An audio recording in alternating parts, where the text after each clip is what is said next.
नमः परमकल्याण नमः परममंगल वासुदेवाय शांताय यदूनां पतये नमः। नमः परमकल्याण नमः परममंगल वासुदेवाय शांताय यदूनां पतये नमः। भगवान गोपाल कृष्ण परमात्म्यांचे चरणी साष्टांग नमत असून भगवान रुक्मिणी पांडुरंगांचे चरणी अनंत कोटी साष्टांग नमत असून समर्थ सद्गुरुनाथ महाराजांच्या चरणी अनंत कोटी साष्टांग दंडवत असो। आज दत्त जयंती आहे। भगवान दत्तात्रेयांचे चरणी कृतानिकेत साष्टांग दंडवत असो। सद्गुरूंना वंदना करून आज आपण जगद्गुरु तुकोबाराय महाराजांचा एक दिव्य असा अभंग की जो वारकरी संप्रदायामध्ये अत्यंत प्रसिद्ध आहे आणि भक्तीचं परमोच्च स्वरूप सांगणारा अभंग, त्याच्यावरती आज आपण चिंतन करूयात। जगद्गुरु तुकोबाराय महाराजांनी शब्द लिहून ठेवलेले आहेत। पाणीपात्र दिगंबरा हस्तकरा सारिखे, पाणीपात्र दिगंबरा हस्तकरा सारिखे, आवश्यक देवमनी चिंतनीत सादर, आवश्यक देवमनी चिंतनीत सादर, भिक्षा कामधेनु ऐसी अवकाशी शयन, भिक्षा कामधेनु ऐसी अवकाशी शयन, आवश्यक देवमनी चिंतनीत सादर, आवश्यक देवमनी चिंतनीत सादर, पांघरोनी तुका दिशा, पांघरोनी तुका दिशा केला वास अलक्षी, पांघरोनी तुका दिशा केला वास अलक्षी, आवश्यक देवमनी चिंतनीत सादर, आवश्यक देवमनी चिंतनीत सादर। जगद्गुरु तुकोबारायांचा हा 4 चरणाचा अत्यंत प्रसिद्ध असा वारकरी संप्रदायाच्या नियमांचं सर्वोच्च पद दाखवणारा, किंबहुना श्रीमद भागवत परमतत्वाचं परमसार असलेला हा दिव्य अभंग। वरकरणी पाहत असताना हा अभंग भगवान दत्तात्रेयांच्या उद्देशाने वापरला आहे का असं वाटतं, पण दुरान्वयी पण याच्यामध्ये तो संबंध नाही। अभंग जो आहे हा साधकाची साधनेची दशा कशी असावी, दिशा कशी असावी, त्याने कुठे अडकावं आणि कुठल्या कुठल्या गोष्टी सोडता याव्यात त्याला, हे सांगण्यासाठी तुकोबारायांनी हे चिंतन सांगितलेलं आहे। अतिशय लोकविलक्षण असं रहस्य या अभंगामध्ये आहे। या अभंगामध्ये तुकोबाराय महाराजांनी एक प्रश्न विचारला की ज्या वेळेला भगवंताने तुम्हाला जन्माला घातलं त्यावेळेला भगवंताने तुमच्यासाठी काय केलेलं नाहीये, तुम्हाला सगळ्या गोष्टी करून सोयी करून पाठवलं, हा मानवीय देह दिला, या देहाचं सार्थक करून भगवंताला प्राप्त करणं एवढंच फक्त तुमचं लक्ष असायला पाहिजे। लक्ष शब्दाचा अर्थ काय आहे की बरोबर कोणत्या ठिकाणी आपण बाण मारायचा किंवा कोणत्या गोष्टीवर लक्ष केंद्रित करायचं त्याला लक्ष असं म्हणतात। कुठे लक्ष केंद्रित करायचं, जसं अर्जुनाला सांगत असताना भगवान श्रीकृष्ण सांगितलं होतं की अर्जुना तुला माशाच्या डोळ्यावरती बाण मारायचं आहे, आणि त्यावेळेला अर्जुनाने देवाला सांगितलं की पाण्यामध्ये बघून माशाच्या डोळ्यात बाण मारायचं आहे, पण ते पाणी आता खाली फिरते, चक्र आहे।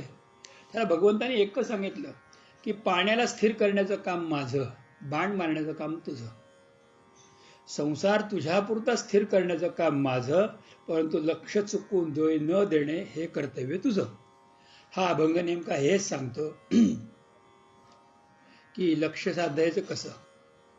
कधीही समुद्र त्याला शांत करता येत नाही, लाटा समुद्राच्या उसळत राहतात, पण समुद्रातल्या पाण्याला जर आपण थोड्या प्रमाणात बाजूला काढून ठेवलं तर त्यातल्या लाटा आपोआप शांत होतात। तसं आपल्या अंतःकरणाला थोडंसं बाजूला कसं काढावं, तुकोबाराय महाराज आम्हाला या अभंगाच्या माध्यमातून तीच गोष्ट अत्यंत प्रेमाने आणि पितृरूपाने गुरुरूपाने समजावून सांगतात। या सगळ्या गोष्टीकडे जरा काळजीपूर्वक पहा। अभंग अतिशय साधा सरळ सोपा, पण हा कळण्यासाठी आपल्याला श्रीमद भागवतामध्ये जायला पाहिजे। म्हणजे हा भागवताला अनुसरून अभंग आहे। ज्या वेळेला राजा परीक्षितीने शुकदेवांना प्रथम पाहिलं, त्याला प्रश्न विचारायचा की सर्वथा मरणासन्न असलेल्या पुरुषपात्राचं कर्तव्य कर्म काय आहे, त्याने काय केलं पाहिजे, कशाचा त्याग केला पाहिजे। कशाचा जप केला पाहिजे या गोष्टीबद्दल तुम्ही सांगा. त्या शुकदेवाने त्याला आशीर्वाद देताना म्हणत की वर्याशेने ते प्रश्न, तुझा हा प्रश्न लोकोपकाराचा तू छान विचारलास. आणि त्या सांगत असताना काही गोष्टी सांगितल्या होत्या. त्यात पहिली गोष्ट सांगितली की माणसाचं अर्ध आयुष्य निद्रेत जातं. उरलेल्या अर्ध्या आयुष्यामध्ये कामधंदा पाहणे, घर संसार पाहणे या सगळ्यामध्ये तुझं आयुष्य बर्बाद होतं. परमार्थासाठी आणि भगवंतासाठी तू जगतोच किती, प्राप्त करतो काय? म्हणजे जे प्राप्त करायला पाहिजे ते सोडून बाकीच्याच गोष्टीमध्ये लक्ष देतो. आणि हे सांगत असताना शुकदेवांनी त्याला एक महत्त्वाची गोष्ट सांगितली की तुम्ही जो संसारासाठी हे मला आज लागेल, हे मला जरा वेळाने लागेल, हे मला उद्या लागेल, हे परवा लागेल, हे कदाचित पुढं कधीतरी लागेल, या गोष्टीची संग्रह केला पाहिजे, ते माझ्याजवळ असू देत, ही गोष्ट असल्याची काही वाईट नाही, असं करत करत करत तुम्ही किती गोष्टी तुमच्याकडे जोडून ठेवलेल्या आहेत की ज्या जोडून ठेवलेल्या गोष्टी ह्या अनावश्यक आहेत की ज्याचा तुम्हाला खरंच काहीही उपयोग नाही, पण तुम्ही त्यामध्ये अडकून पडता. शुकदेवांनी फार छान सांगितलं की मनुष्य घर करतो, संसार करतो, भांडी कुंडी जमवतो किंवा साधं सामुग्री जमवतो, एवढी आवश्यकता काय आहे? एका मानवा वाचून याबद्दलचं कोणीतरी करतं का? इतर पशु पक्षी प्राणी कशा आनंदात राहतात, ते कशा तऱ्हेने जगतात, माणसाचं जगता येत नाही का? अरे तुला एक गोष्ट सांगतो राजा, की भूक लागल्यानंतर झाडावरची फळं काय संपली आहेत का? लाखो करोडो पक्ष्यांना, लाखो करोडो जीव जे झाडांवरती अवलंबून आहेत, तसे माकड आदी पशु या सगळ्यांना आणि हत्तीसारख्या मोठ्या पशुपण सर्वांना खायला पानं फळं हे झाडं देतात. मग माणसात तुला देणार नाहीत का? तहान लागल्यानंतर नद्या काय सुकल्यात का? नदीचं पाणी प्यायला नाही का? त्याच्यानंतर झोपायला हाताची उशी नाही का? आकाशी पांघरून नाही का? गोष्ट अशी आहे की तू हे माझं, हे आत्ता पाहिजे, हे नंतर पाहिजे म्हणून किती किती किती गोष्टी स्वतः संग्रह करून ठेवलेल्या आहेत. आणि याच्यातून बाहेर हो. आणि याच्यातून बाहेर न झाल्या कारणामुळे मृत्यूच्या समयी मनुष्याचं मन अस्वस्थ होतं आणि असं झाल्यानंतर तो मन घाबरतो आणि घाबरायला लागल्यानंतर तो माझं कसं होईल या भीतीने ग्रस्त होतो. आणि म्हणून मी सांगतो की मृत्यूच्या वेळेला अजिबात घाबरता कामा नये. त्यांनी एक तर निर्गुण शिवालयामध्ये जावं, एखाद्या ठिकाणी जावं, घरदार सोडावं आणि तिथे भगवंताचं चिंतन करता करता देह सोडावा, किंवा घरामध्ये असतानाच कुठंही न अडकता अखंड परमेश्वराचं स्मरण करता करता ज्याप्रमाणे ठेवलेला दिवा जागेवर शांत होतो तसा देह सोडावा, पण असं की अडकू नये. श्रीमद भागवत द्वितीय स्कंद अध्याय 1 हे वर्णन सांगितलं. तीच गोष्ट जशी तर तशी तुकोबाराय महाराज या अभंगात वर्णन करून सांगतात. अजून एक गोष्ट, भागवताच्या राजा नाभी आणि त्याची पत्नी मरुदेवी यांचे जे पुत्र झाले भगवान वृषभदेव, त्यांची कथा पंचमस्कंदामध्ये सांगितली. त्या पंचमस्कंदात कथा सांगत असताना ज्ञानी भागवताचार्य कसा असतो, भागवती कसा असतो, ज्ञानी, त्याचं वर्णन करून सांगितलं. त्यावेळेला हे दिसायला इतके सुंदर होते की त्यांचं इतकं सौंदर्य आज जगात कोणाच मध्ये नाही. इतकं सौंदर्य त्यांनी वृषभदेवाने धारण केलं होतं.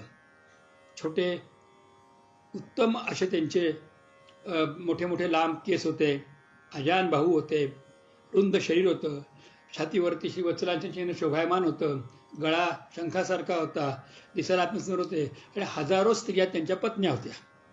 सगळ्यांच्यामध्ये राहत असताना त्यांना 100 पुत्र औरसप्रमाणे प्राप्त झालेल्या अनेक गोष्टी, अनेक गोष्टी. त्यांच्या 100 पुत्रांच्यापैकी एक पुत्र म्हणजे भरत, ज्यांच्यावर या दिवसांना भारत पडलं. आणि नंतर जे 9 पुत्र होते त्यांची नावं होतं कवी, हरी, अंतरिक्ष, प्रबुद्ध, पिप्पलायन, आयुर्तर, द्रुमल, चमस आणि करभाजन. हे 9 योगेश म्हणून प्रसिद्ध झाले. 81 पुत्रांनी ब्राह्मण धर्म स्वीकारला. 9 पुत्रांनी नंतर क्षात्र धर्माचा प्रसार केला. एक दिवशी भगवान वृषभदेवांनी आपल्या सगळ्या पुत्रांना एकत्र केलं आणि हाच उपदेश पुन्हा एकदा केला की अरे ज्या देहाला माझं माझं माझं म्हणून तुम्ही कुरवाळता, तो देह एक दिवशी काळाचं धन आहे. एक दिवशी तुम्ही कितीही त्याच्यावरती प्रेम करता, त्याला अग्नीच्या स्वाधीन करायचे. तुम्ही हा विचार करा की मानवीय देह कशासाठी प्राप्त झालाय, की ज्या देहाच्या माध्यमातून भगवंतांची प्राप्ती करण्यासाठी हा देह आहे. तुम्ही एवढं अंगमर्दन करून घेता, इतक्या तऱ्हेने त्याच्यावरती संस्कार करता, पण हे सगळं करून त्या देहावरती टिकणार आहेत का? हा सगळा विचार मानवाने की म्हणजे तुम्ही सगळ्यांनी पोरांनी करा. मी तुम्हाला सांगतो या जगामध्ये पहिली गोष्ट अशी की खूप बोललं जातं आणि अति बोलण्यामुळे नको ते बोललं गेल्या कारणामुळे आणि अनेक ठिकाणी आपण नको त्याप्रमाणे बोलत राहिल्या कारणामुळे आपली प्रतिमा डागाळते आणि आपलं अध्यात्मसुद्धा डागाळतं. म्हणून माझा पहिला सांगणं तुम्हाला आहे की तुम्ही वाचेचा उपयोग जिथे कारण आहे तिथे करा आणि अन्य ठिकाणी या वाचेचा उपयोग नामस्मरणामध्ये करा. त्यांनी नंतर सांगितलं की देह हा क्षणभंगूर आहे, कधी पडेल सांगता येत नाही. त्यामुळे तुम्ही प्रत्येक दिवसाचा उपयोग, प्रत्येक क्षणाचा उपयोग भगवंतांच्या प्राप्तीसाठी धडधडून आणि भरभरून केला पाहिजे. आणि म्हणून त्यांनी एक शब्द सांगितला की तीव्रेण भक्तियोगेन यजेत पुरुषम परम. तीव्र त्यांनी भक्ती करा आणि पुढे जा. तुम्हाला कोणती गोष्ट अशी की देव देत नाही? सर्व गोष्टी देवाने दिलेल्या आहेत. वेळेला भूक लागते ही देवाचीच देण आहे. अन्न मिळते ही पण देवाचीच देण आहे. पांघरायला दिशा आहेत, प्यायला पाणी द्यायला नद्या आहेत, तलाव आहेत, विहिरी आहेत. काय कमी आहे? पण कमी एकच गोष्ट आहे की तुम्ही संसारामध्ये अडकलेलं मन. आणि म्हणून भगवान ऋषभदेवांनी खूप मोठा समजावून सांगितलं. आणि नंतर तोंडामध्ये शाळग्राम शिळा ठेवून ऋषभदेवजी भगवान निघून गेले. त्यांनी अवधूत दिगंबर जीवन जगून दाखवलं आणि जगताच्या पुढे एक मोठा आदर्श उत्पन्न केला. भागवतातले द्वितीय स्कंदातला पहिला अध्याय आणि पंचम स्कंदातले अध्यायाचं वर्णन ऐकलं. तसंच भागवताच्या 11व्या स्कंदामध्ये पुन्हा एकदा भिक्षुगीत नावाचं गीत येतं. त्याच्यामध्ये सुद्धा तो उज्जैन नगरात राहणारा भिक्षुक, त्याला प्राप्त झालेलं दिव्य ज्ञान हे त्याबद्दल वर्णन केलं की त्या भिक्षुकाला कोणीही जे भिक्षा देत नव्हतं, सगळे हिडीस करायचे, त्याला वेड्याकडे बोलायचे, त्याच्या अंगावरती थुंकायचे, त्याला नाना तरी त्रास द्यायचे. एवढंच काय, त्याच्या अन्नामध्ये मलमूत्र आदी मिसळायचे, त्याला खाऊ द्यायचे नाहीत. तो भिक्षुक खाण्यापिण्याप्रती व्याकुळ झाला होता. एक दिवशी त्या भिक्षुकाने आपल्या मनाची एकाग्रता केली आणि तो भगवंताला म्हणतोय की माझ्या आजच्या दशेला कोणीही कारणीभूत नाही. जर कोणी कारणीभूत असेल तर मीच कारणीभूत आहे. ना ग्रह, ना ज्योतिष, ना कोणी माझे नातेवाईक, ना कोणी माझे शत्रू, या दिशेला कोणीच कारणीभूत नाही. मी माझ्या देहाचा, मला दिलेल्या भगवान शक्तीचा मी नीट उपयोग करू शकलो नाही. हे माझं दुर्दैव आहे आणि त्यामुळे मी या दशेला प्राप्त झालो आहे. आणि मग भिक्षुगीतामध्ये खूप काय काय घडलं त्याचे सगळं त्यांनी वर्णन केलं आहे. भागवतातला 3रा प्रसंग. या सगळ्यातून तुकोबाराय महाराजांनी एक उपदेश किंवा कसं जगायचं आहे त्यासाठी या अभंगात एका अभंगात समजावून सांगितलं की आम्हाला अध्यात्म करायचं म्हणजे काय करायचं. नुसतं देवदेव करणं, नुसत्या पोथ्या वाचणं, नुसत्या जयंत्या, नुसत्या पुण्यतिथ्या, नुसते उत्सव, नुसते प्रसाद खाणं आणि याच्यातून तुमचं कर्तव्य होतं का? तर काय करायला पाहिजे? जे वेदव्यासपुत्र भगवान शुकदेव सांगतात की जे जन्माला आल्याबरोबर आपल्या मातेच्या पोटातली नाळ आपल्या हातामध्ये घेऊन त्याचाच वेढा पोटापर्शी करून ते तसेच निघाले आणि त्यांच्या पितामागा हाक मारत असताना पण त्यांनी पित्याकडे बघितलंही नाही. त्यांच्या वतीने उत्तर लता वेली पानं फुलांनी दिली. असे भगवान शुकदेव की जे मुळातच अवधूत वृत्तीचे, दिगंबर वृत्तीचे आहेत, त्या शुकदेवांनी सांगितलेलं आयुष्याचं खरं तत्वज्ञान या अभंगामध्ये तुकोबाराय महाराज प्रतिपादन करतात, सांगतात. तुकोबाराय महाराज म्हणतात थोडा अभंगामध्ये प्रवेश करूयात आणि त्याच्याबरोबरीने मग आपण भागवतातले चिंतन करूयात. तुकोबाराय महाराज म्हणतात की पाणीपात्र दिगंबरा हस्तकरासारखे आवश्यक देवमनी चिंतनीत सादर. या अभंगामधला जो रहस्याचा भाग आहे किंवा गोपनीय भाग आहे किंवा जे तत्व आहे ते ध्रुवपद आहे. आवश्यक देवमनी चिंतनीत सादर. पहिली गोष्ट काय आहे की तुम्हाला खरं ज्ञान प्राप्त झालं, खरी भक्ती प्राप्त झाली, खरी वैराग्य प्राप्त झाली. हे कसं ओळखावं? की ज्याला खरं ज्ञान, वैराग्य, भक्ती प्राप्त होते त्या व्यक्तीला बाकी इतर कोणत्याही गोष्टीची गरज लागत नाही. त्याला वस्त्राचंही बंधन नाही आहे, कारण वस्त्र त्याच्यासाठी दिशा होऊन बसतात. वस्त्र हे दिशा होतात म्हणून दिग अंबर, दिग म्हणजे दिशा आणि अंबर म्हणजे वस्त्र, हे त्याचे होऊन जातात. अष्टदशा दशदिशा त्याचे वस्त्र होऊन जातात. आणि दुसरी गोष्ट, त्याला खायला प्यायला संग्रह करावा लागत नाही, ना भांडी गोळा करावी लागतात, ना कुठल्याही प्रकारातून साधन सामुग्री जमवावी लागते. तर हस्त करासारखे. जर तुम्हाला देवाने एवढे मोठे छान हात दिलेले आहेत, तर हे हातच म्हणजे खाण्याचं पात्र आहे. माझ्यासाठी वेगळं भांडं घेण्याची गरज काय? शुकदेव परीक्षित राजाला प्रथम द्वितीय स्कंदाच्या पहिल्यातच हीच गोष्ट सांगतात की तुमचे हात आहेत ना पाणी पात्र, तर ते पाणी म्हणजे हात आणि हस्त म्हणजे हात, दोघांमध्ये काय फरक आहे? तर पाणी म्हणजे कर्तृत्ववान हात. पाणी नक्तम चरांतकम, जे रामाला म्हटलं की ज्या हातात जे प्रभाव असाय की ज्याचे कर्तृत्व असे की ज्या कर्तृत्वाने त्रिभुवन जिंकता येतं, त्या हातांना पाणी म्हटलं जातं. आणि हस्त म्हणजे काय? की जे देवासमोर जोडले जातात ते हस्त. म्हणून आपण देवपूजा करत असताना हस्त प्रक्षाल्यम, आपले हात धुवायचे आणि मग देवापुढे जोडायचे असतात ते हस्त आहेत. पण आपल्याकडे झाले काय? आपण भीक मागायला हाताचा उपयोग करतो, हात पुढे करून देणारे देणारे देणारे. पण ते कशासाठी? तर हस्त करासारखे. इथं करा हा शब्द कर म्हणून शब्द संबंधित नाहीये, म्हणजे कर हा शब्द हा अर्थ नसून हस्त हे पाणीपात्र, म्हणजे पाणी म्हणजे हाताचं पात्र, कर्म कर्तृत्व असं पाहिजे की आपले हातच आपलं कर्तृत्व आहे. आणि त्यावेळेला ते करासारखे म्हणजे वागायचं कसं, ह्याच्यासारखं वागायचं यासाठी सांगितलंय. मुख्य मुद्दा काय आहे? तर आवश्यक देवमनी चिंतनीत सादर. तुम्ही एक गोष्ट करा की तुमचं मन हे हरिचिंतनासाठी नेहमी सत्पर सादर असलं पाहिजे. त्याच्याशिवाय इतर कुठलीही गोष्ट कशाची गरजच वाटत नाही. या मनाला अमुक एक गोष्ट पाहिजे, मला त्याची गरज लागेल, पुढे तिथे भविष्यात उपयोगाला येईल, अजिबात नाही. या मनाला एकच गोष्ट, एका भगवंतांच्या नामा वाचून, एका भगवंतांच्या सच्चरित्रा वाचून, एका भगवंतांच्या कृपे वाचून, एका भगवत स्वरूपाच्या संतांच्या सेवे वाचून मला अन्य कोणतीही गोष्टीची आवश्यकता नाही. यासाठी सगळ्यात मोठी आवश्यकता काय आहे? तर आवश्यक देवमनी, तुमच्या अंतःकरणामध्ये त्या देवाला एवढं स्थान द्या की त्याच्याशिवाय कुठलीही गोष्ट जगामध्ये तुम्हाला इसेन्शियल, आवश्यक किंवा ज्याच्यामुळे आपलं अडतं असं वाटणार नाही. आवश्यक देवमनी आणि चिंतनीत सादर. एवढं करता करता ती व्यक्ती भगवत चिंतनामध्ये इतकी सादर होते, तत्पर होते की भगवत चिंतनाशिवाय त्याला दुसरी कोणतीही गोष्ट प्रमुख वाटत नाही, पुढं काही करायचं वाटत नाही. आपण अखंड भगवत चिंतन करावं. त्यावेळेला असं असतं की साधू लोकांना पण रात्री 2 तास झोपावंसं वाटतं, तर 2 तास विश्रांती बरं वाटतं. पण भगवत चिंतन करणारा मनुष्य त्याही वेळेचा उपयोग ध्यान चिंतनामध्ये करतो. त्याला ते ध्यान चिंतनामध्ये शरीराला आवश्यक ती विश्रांती मिळते, कारण शरीराकडून अनावश्यक काही करून घेतलंच जात नाही. त्यामुळे शरीराला विश्रांती म्हणजे अनावश्यक गोष्टीचा त्याग करायला सांगण्याची गरजच भासत नाही.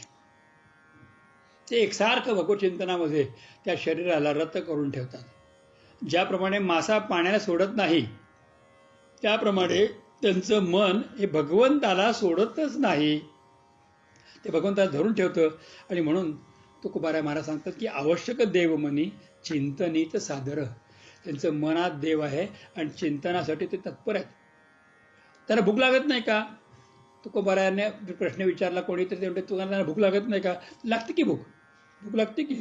भूक लागल्यानंतर या जगामध्ये ग्रहस्थांची घरं काही कमी आहेत का की जी त्याला जेवायला देणार नाहीत? 5 घरे भिक्षा मागावी किंवा 5 झाडांच्याकडे जावं, झाड जे फळ देतील ते भिक्षा म्हणून घ्यावं. अहो, त्याच्यामध्ये अडकायचं नाही. भिक्षा ऐसी कामधेनू, भिक्षा कामधेनू ऐसी. कामधेनू म्हणजे काय? तर जी कामना करू ते ती देणारी ती कामधेनू. मग भिक्षा ही कामधेनूसाठी करावी. तुला गरज जेव्हा लागेल ना, त्याला तू फक्त बघ, तुला कुठलाही गृहस्थ भिक्षा घालेल किंवा काहीही देईल. त्यासाठी वेगळं करायची गरज नाही. जे गोष्ट सांगितली होती भगवान ऋषभदेवाने त्यांच्या 9 मुलांनी ऐकली, तेच 9 मुलांनंतर नवयोगेश्वर झाले, नवनारायण झाले आणि त्यांनी स्वतंत्र नवनाथ पंथ सरण केला. नव म्हणजे भगवंत आणि थ म्हणजे सोडणे नाही. भगवंताला जे कधीही सोडत नाहीत ते नवनाथ झाले. आपण वारकरी संप्रदाय मंडळी सगळे त्यांचे शिष्य आहोत. त्या नवनाथांचे शिष्य नवनाथांचे शिष्य निवृत्तीनाथ महाराज, निवृत्तीनाथांचे शिष्य ज्ञानेश्वर महाराज आणि ज्ञानेश्वरांचे शिष्य काय आपण आहोत. हा संप्रदायच मुळी याच्यातून आलेला आहे. मग याच्यावर लागतं काय? कुठलीच गोष्ट आम्हाला लागत नाही, भिक्षासुद्धा लागत नाही. किंवा माझ्या गरज असेल ना त्यावेळेला भिक्षेसाठी कामधेनू जवळ असते. कामधेनू म्हणजे काय? भूक लागली की गाईचं दूध काढायचं आणि आपण प्यायचं. भिक्षा ज्या वेळेला गरज पडेल त्यावेळेला आपल्याला ती मिळणार आहे. विश्वास ठेवावा, काळजी करू नये. माझ्या पाहण्यामध्ये एक फार विलक्षण प्रसंग आला होता. मी नुकताच सोनगिरला आलो होतो आणि सोनगिरला आलो असताना काही दिवस झाले होते. वैशाखाचा उन्हाळा होता, भयंकर ऊन होतं आणि त्यावेळेला आमच्याकडे लाईट पण नसायचे. खूप त्रास होता आणि एकदम म्हणजे सगळं पहाटे उठून आवरून 8-8:30ला तयार व्हावं लागायचं, कारण त्याच्यानंतर काही करणं शक्यच नसायचं. 8-8:30 झाले होते आणि अचानकपणे अल्लाह निरंजन म्हणून कोणतरी जोरात पुकारा केला. मी पुढे गेलो. एक साधू होता, मस्त जटांचा भार होता, डोळे लाल लाल होते, संपूर्ण अंगाला भस्म लावलं होतं आणि हातामध्ये कुबडी होती. ते मला कुबडी दाखवली. म्हटलं आई आई आहे, बोलवलं, बसा म्हटलं. त्यामुळे साधना करण्याची आहे तर करा. केशवदत्त महाराजांचं मंदिर आणि आता जी बिल्डिंग आहे त्याच्या मधल्या जागेमध्ये मातीचं अंगण होतं. तिथे साधनेला बसले. त्या केशवदत्त महाराज मंदिर जुन्या पद्धतीचं होतं आणि त्याने गौऱ्या मागितल्या आणि त्यांनी स्वतःच्या भोवती गोल रिंगण केलं आणि सगळ्या गौऱ्या लावल्या. त्याच्यानंतर एक मातीचं मडकं घेतलं अर्धं फुटलेलं, त्याच्यामध्ये गौऱ्या ठेवल्या. मस्तकावरती एक ओला रुमाल ठेवला आणि सगळ्या गौऱ्या एकाला पेटवल्या आणि डोक्यावरती ओलावून ठेवला आणि पूर्वेला सूर्याकडे तोंड करून बसले. ज्या उन्हात आम्ही जागवू शकत नव्हतो त्या उन्हात ते बसले आणि दुपारी जवळजवळ 1:45 वाजेपर्यंत त्यांनी ते अग्निपान केलं आणि त्यांचं ध्यान. पण यात किंचित हल्ले नाही की अंगातून घामाचा एक थेंब नाही. आश्चर्याने थक्कवून पाहत राहिलो. त्यांना पाहिलं आणि मोठ्या आनंद झाला. त्यांनी समाधी संपल्यानंतर उतरल्यानंतर त्यांनी डोळे उघडले, इतक्या प्रेमाने माझ्याकडे पाहिलं, हसले. बेटा तेरे यहाँ जो सकून मिला बहुत दिन के बाद मिला, अब भूक लगी है, हमको खाना खिलाओ. मतलब बाबाजी सांगा काय देऊ? तो बोले तेरे हाथ का तो मैं नहीं खाऊंगा, मैं खुद बनाऊंगा. मैं म्हटलं काय देऊ तुम्हाला? मैंने हमारा तो उपवास रहता है. म्हटलं मग काय देऊ? भगर वगैरे देऊ? एक शेर घी लाना, असली घी. आणि त्याला मी नुकताच नवीन होतो एवढं सोन. मी म्हटलं की बाबाजी क्षमा करो चाहता हूँ, मेरे पास इतना तो घी नहीं है. कितना है? एक वाटी त्यांना तूप दिलं. अभि अजून काय पाहिजे विचारल्यानंतर त्याने 2.5 किलो भगर मागितली. त्याने 2.5 किलो भगर दिली, मोठं पातेलं दिलं आणि त्याच्यानंतर बैंगन आहे का बैंगन? उपासाला उभा आहेत. पटकन वांगी मागवली, 1.5 किलो वांगी त्यांना आणून दिली. मोठं पातेलं घेतलं. त्यांनी तुपाचं काय केलं त्याला माहिती, सगळं त्यात वांगी टाकली, त्यात सगळं तर भगर टाकली आणि त्याच्यानंतर ते शिजायला लागलं आणि करता करता ते मोठं पातेलं गच्च भरून ते अन्न तयार झालं. भोग लावला त्यांनी. महाराज केशवदत्त महाराजांना भोग लावला आणि भोग लावल्यानंतर बेटा बट तू भी खा मेरे साथ. म्हणजे बाबाजी आप पालो. आता कसं लागेल हे कोणाला माहिती. आणि त्याच्यानंतर मी पाणी आणायला गेलो. म्हणून बडी चरबी लेके आणा, मोठी घागर सांगितली, एवढं पाणी आणून दिलं. आज त्या महात्म्याला मनोमन स्मरण करून नमस्कार करून सांगतो, त्याने तेवढं सगळं अन्न ग्रहण केलं आणि चरबी तोंडाला लावून पाणी प्यायलं. बोले बेटा आज बहुत दिन के बाद मेरी क्षुधा का क्षमन हुआ है. अब न जाने भगवान कब बोलेगा, अगले 2-3 साल में कब खाने को मिले या न मिले. असं म्हटले, आशीर्वाद दिला. ते विभूती माझ्या हातावर टाकली, आले तसे निघून गेले. सांगण्याची गोष्ट अशी की ह्या संतांना हे माहिती आहे की भूक लागल्यानंतर ज्यारे जन्माला येणाऱ्या त्या बाळाला काय लागते आईला, म्हणजे देवाला माहिती आहे, आईलाही माहिती नसतं. त्याला बाळ जन्माला येण्याच्या पूर्वी जो भगवंत आईच्या असताना दूध निर्माण करतो तो भगवंत काही तुम्हाला खायला देणार नाही. दीक्षा कामधेनू आईसी. अहो कामधेनूप्रमाणे हा देव देणार आहे. तुम्ही काय मागणार देव तुम्हाला ते आधीच देतो. तुम्ही फक्त विश्वास ठेवा. आणि अवकाशी शयन, कधी झोपायची इच्छा झाली तर मोकळ्या आकाशाखाली झोपावं. एक फार छान कविता किंवा तुकडोजी महाराजांचा अभंग आहे की सर्व जगातलं सुख म्हणजे या झोपडीमध्ये, या झोपडीत माझ्या. तशी गोष्ट आहे. काय करायचं? हाताची उशी करावी का दगडाचा धोंडा घ्यावा, दगड धोंड्याला उशी करायचं, डोकं ठेवावं आणि आरामात झोपावं. भगवंताचं नाम घेत भगवंताच्या छायात झोपावं. किती थंडी ऊन वारा पाऊस असो आपल्या अंगावर जातं. अरे गाई राहत नाहीत का? छोटे पशु राहत नाहीत का? चिमणीपासून हत्तीपर्यंत, गेंड्यापासून मगरीपर्यंत सगळे जीव जर मोकळ्या हवेत झोपू शकतात, फक्त झोपू शकत नाही. मोकळेपणाच माणसाला नाही, कारण माणसाने स्वतःला बांधून घेतलेला आहे. तुकोबाराय महाराज सांगतात की भगवत चिंतनामध्ये अडणारी गोष्ट कोणती असेल तर आम्हाला बांधून घेणे, पण अवकाशी शयन. पण त्यासाठी एकच करा, आवश्यक देवमनी चिंतनीत सादर. कारण तुम्ही भगवंताला आवश्यक माना आणि त्याच्यासाठी चिंतन करा, हा सांगण्याचा सगळ्यात मोठा असा हा महाराजांचा आग्रह आहे. तुकाराम महाराज म्हणतात की पांघरोनी तुका दिशा केला वास अलक्षी. तर ते म्हणतात की अशा दिगंबर वृत्तीने राहणारा जो साधक आहे, जो भगवत भक्त आहे, तो प्रसंग पडला की दिशाच पांघराला घेतो आणि तो नित्य निरंतर भगवंताचं स्मरण करतो, पण केला वास अलक्षी. ज्या अलक्षामध्ये लक्ष आपलं लागायला पाहिजे त्या भगवंतामध्ये त्याचं लक्ष असतं आणि त्याचं केला वास म्हणजे जिवंतपणे देहामध्ये असताना तो अखंड भगवंतांशी ऐक्य पावलेला असतो. त्याला भगवंतांच्या वाचून दुसरं काहीही दिसत नाही. तो भगवंतांच्याबरोबर जगतो, भगवंताबरोबर उठतो, भगवंताबरोबर खेळतो, भगवंताबरोबर पाणी पितो, भगवंतांच्या सगळ्या कलांच्या मध्ये हाही त्यांच्यावर असतो. ज्याप्रमाणे शरीराने धारण केलेला कपडा हा माणसाला प्रत्येक क्षणी शरीर न सोडता शरीराबरोबरच राहतो, तसे हे भक्त त्या अलक्ष्याबरोबर राहतात आणि ते भगवंताला सोडून कधीही नसतात. ज्यावेळेला आपण स्नान करताना कपडा काढून बाजूला ठेवतो, त्याप्रमाणे देह सोडताना हा देहरूपी कपडा ते बाजूला ठेवतात आणि भगवंतांशी ऐक्य पावतात. केला वास अलक्षी. अशा तऱ्हेने आपण त्या अलक्षाशी, त्या भगवंताशी ऐक्य पावलं पाहिजे, एकरूप झालं पाहिजे. हीच तर गोष्ट सांगितली. हीच गोष्ट वेदव्यासाने सांगून ठेवली.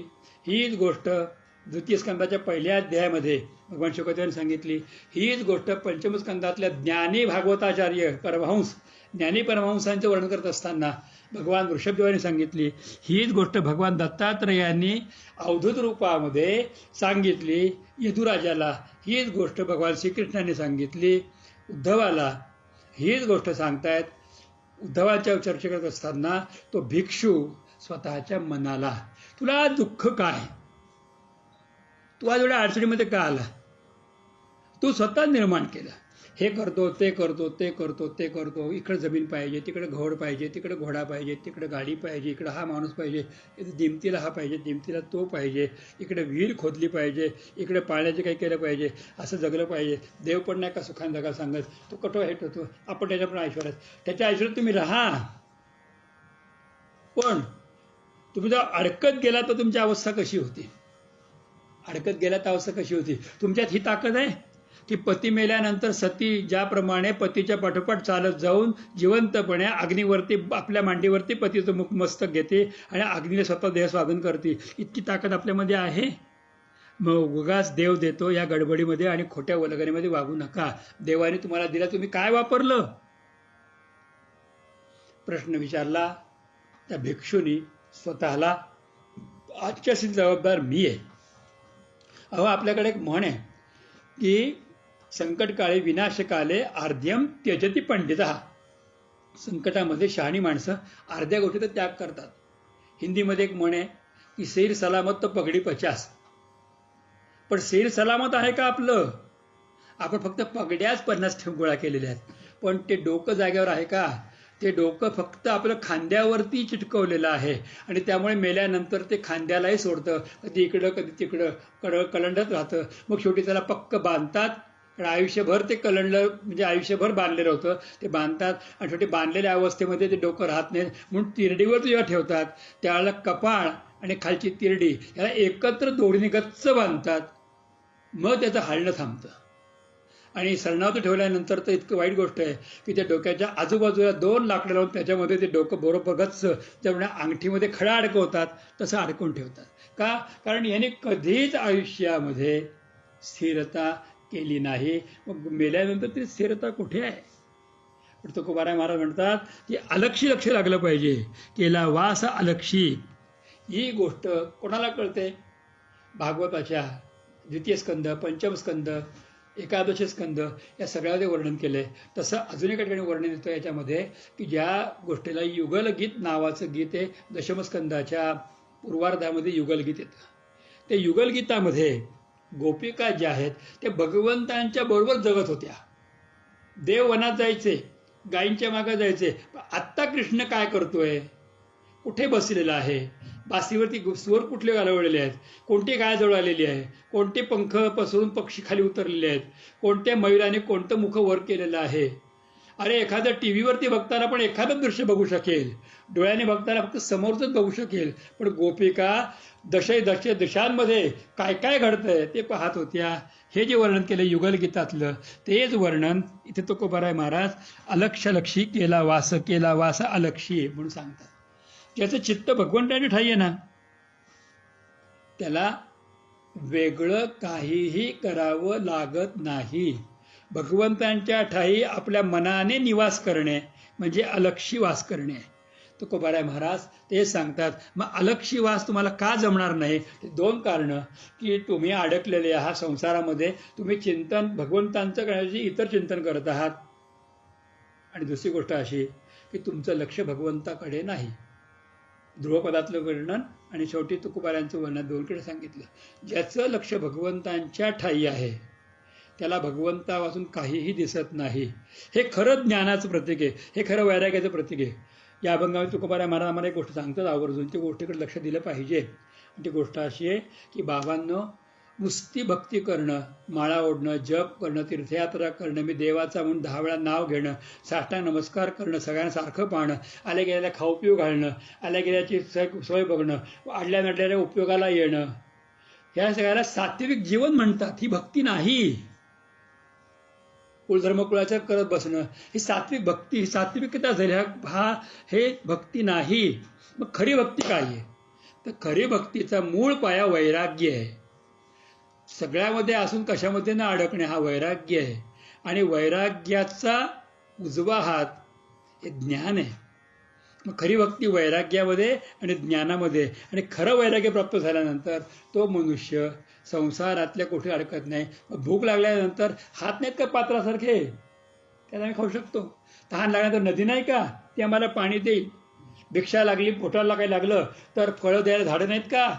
किंवा गावामधले अनेक काही लोक आजे दानधर्मवाले नाहीत का, गृहस्थी, कोणाकडे भिक्षा मागावी, कोणी भिक्षा घालतं. 5च घरं भिक्षा घ्यायची आहे आणि त्याचे 4 भाग करायचे आहेत, त्यातला 1 भाग आपण खायचा आहे. ते नाही का? समजा झोपायची इच्छाच झाली तर एखाद्या झाडाच्या खाली एखादा दगड पडले सापडणार नाही का? किंवा आपल्या हाताची उशी करता येत नाही का? आणि एका अंगावर झोपता येत नाही का? पालथं झोपून आकाशाकडे, जमिनीला पाठ टेकून आकाशाकडे डोळे लावून हे ग्रस्त झोपतात. पण योगी लोक हे नेहमी एका अंगावर झोपतात, कारण एका अंगावर झोपर्यंत उठता पटकन येतं आणि पालथे पाठी झोपल्यानंतर उठायला वेळ लागतो. म्हणजे एका अंगावर मग उठावं लागतं. हे मुळात एका अंगावर ते कायम तत्पर असतात. असं होत नाही का? भिक्षा मागायला झाडं द्यायला ते नाहीत का? त्या कामधेनूसारखे आहेत ना. एकच गोष्ट आहे की जसे दिशा पांघरल्या आहेत, सगळ्या गोष्टी मिळालेल्या देवाकडनं, पण लक्ष बाकी फक्त देवावरती आहे. चाले मोकळ्या पदरी लक्ष लावणी अंतरी, ही जी गोष्ट आहे ना, त्या लक्षाकडे बघा. हीच गोष्ट जगद्गुरु तुकोबाराय महाराज सांगतात की जे भगवान दत्तात्रयाने जगून दाखवलं असं जीवन तुकोबाराय सांगितले. या अभंगामध्ये दत्तात्रयाचा स्पष्ट उल्लेख नाही, पण दत्तात्रयाने जे जगून दाखवलं ते जीवन आपण कसं जगावं हे भागवतात वर्णन केलेलं आहे. ते समजून घ्यावं हे सांगण्यासाठी, प्रयोजनासाठी तुकोबाराय महाराजांनी भागवताचं संपूर्ण सार काढलेला हा अभंग, की ज्या अभंगामध्ये वैराग्याला प्राधान्य, ज्ञान हे जोडीने, आणि ज्ञान आणि वैराग्याने युक्त असलेली जी भक्ती आहे त्या भक्तीला डोळस भक्ती म्हणायचं. त्या डोळस भक्तीच्या साहाय्याने भगवंताकडचं लक्ष जे आहे ते एकरूप करणे, भगवंता लक्ष एकरूप करणे आणि अंतिमतः त्या भगवंताच्या अलक्षात वास करणे. याचाच अर्थ असा आहे की तुकोबाराय महाराज सांगतात ते परमतत्व.